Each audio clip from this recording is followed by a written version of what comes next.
我在这里出生，我在这里长大。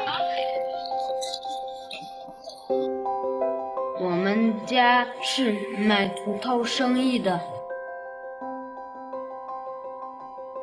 我叫艾丽尔·阿尔普，我今年11岁。我家有4口人，爸爸妈妈、弟弟和我。我在学习的时候，就像爸爸在做土陶似的安静。蛮好的意思的。시간만 딱 쓰면 되는 거지.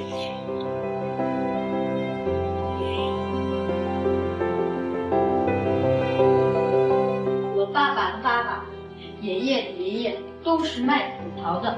我爸爸已经是第5代土陶传承人了，他叫阿尔普加。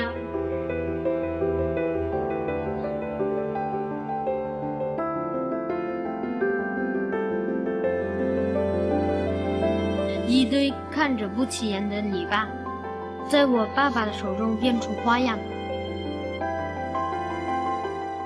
这个是我正在做的，这个是我做好了的，怎么样？